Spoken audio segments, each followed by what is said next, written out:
Bapak, Ibu, saudara-saudari, adik-adik kaum muda yang terkasih, jumpa lagi dengan saya, Pastor Jack Buran SSCC dari Rumah Retret Batam Oase Center. Pada hari ini kita kembali merenungkan firman Tuhan yang diambil dari Injil Matius bab 23 ayat 23 sampai 26. Pada waktu itu Yesus bersabda, "Celakalah kalian, hai ahli-ahli Taurat dan orang-orang Farisi, hai kalian orang-orang munafik, sebab persepuluhan dari selasi, adas manis dan jintan kalian bayar, tetapi yang terpenting dalam hukum Taurat kalian abaikan, yaitu keadilan, belas kasih, dan kesetiaan. Yang satu harus dilakukan, tetapi yang lain jangan diabaikan. Hai kalian pemimpin-pemimpin buta, nyamuk kalian tepiskan dari minumanmu, tetapi unta di dalamnya kalian telan. Celakalah kalian, hai ahli-ahli Taurat dan orang-orang Farisi, hai kalian orang-orang munafik, sebab cawan dan pinggan kalian bersihkan sebelah luarnya, tetapi sebelah dalamnya penuh rampasan dan kerakusan. Hai orang-orang Farisi yang buta, bersihkanlah dahulu sebelah dalam cawan itu, maka sebelah luarnya juga akan bersih." Demikianlah Injil Tuhan.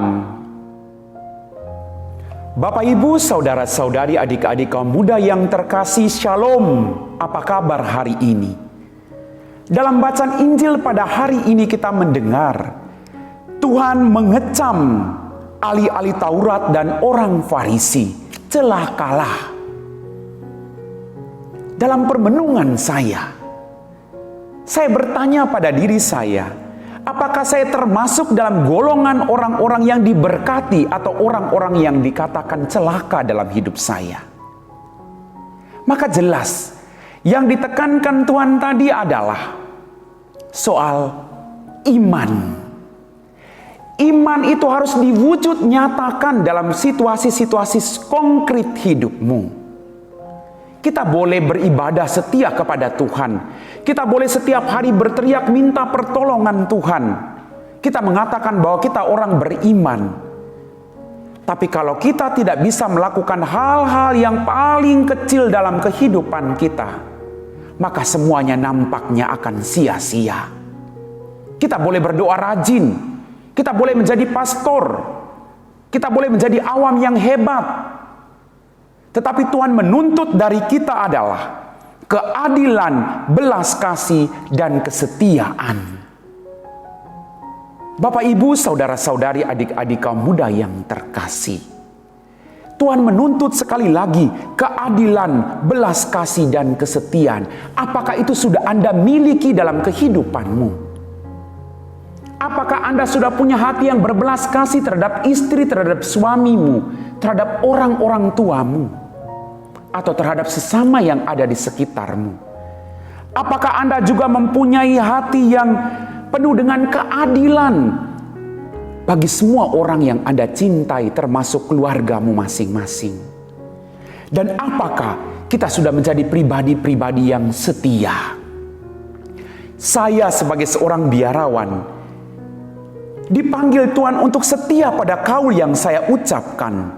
Anda yang menikah, Anda dipanggil menjadi pribadi yang setia terhadap pasangan hidupmu pada janji perkawinan yang Anda ucapkan di hadapan orang lain dan Tuhan. Maka Bapak, Ibu, saudara-saudari, adik-adik kaum muda yang terkasih, kita boleh menjadi orang hebat. Kita menjadi orang yang paling pandai dari orang lain. Tapi kalau hal-hal sederhana ini tidak bisa kita lakukan, maka kita termasuk dalam golongan-golongan orang yang celaka. Maka jelas tadi, Tuhan mengajak Anda dan saya agar apapun yang kita katakan, mampu kita lakukan dalam kehidupan kita. Tuhan mengecam ahli-ahli Taurat dan orang-orang Farisi. Alasannya, karena perhatian mereka hanya terhadap hal-hal yang kecil, yang akhirnya membuat mereka lupa akan hal-hal yang jauh lebih besar yang harus mereka lakukan dalam kehidupan mereka. Maka mari Bapak, Ibu, saudara-saudariku yang terkasih, kita boleh melakukan hal yang luar biasa. Tapi jangan sampai kita melupakan hal-hal sederhana yang harus kita lakukan dalam kehidupan kita. Seperti Ibu Teresa dari Kalkuta mengatakan, tidak perlu melakukan hal yang besar, lakukanlah hal yang kecil tapi dengan cinta yang besar. Semoga kita tetap setia pada ajaran dan firman Tuhan pada hari ini dan tergolong dalam orang-orang yang diberkati, bukan golongan orang-orang yang celaka. Amin. Bapak, Ibu, saudara-saudari, adik-adik kaum muda yang terkasih, setelah kita meresapi firman Tuhan, mari kita siapkan hati kita untuk berdoa. Dalam nama Bapa dan Putra dan Roh Kudus, amin. Ya Tuhan Allah Bapa kami dalam kerajaan surga, terima kasih Tuhan atas firman-Mu hari ini yang meneguhkan iman kami, bahwa kami harus melakukan yang terbaik dalam kehidupan kami untuk kemuliaan nama-Mu. Jauhkanlah kami dari kesombongan, jauhkanlah kami dari perbuatan-perbuatan yang tidak berkenan di hadapan-Mu. Semoga apapun yang kami lakukan seturut kehendak-Mu. Tuhan, kami berdoa bagi orang-orang yang saat ini sedang bergumul dalam penderitaan mereka. Jamah mereka semua Tuhan. Angkat setiap beban hidup mereka, agar mereka boleh merasakan cinta-Mu.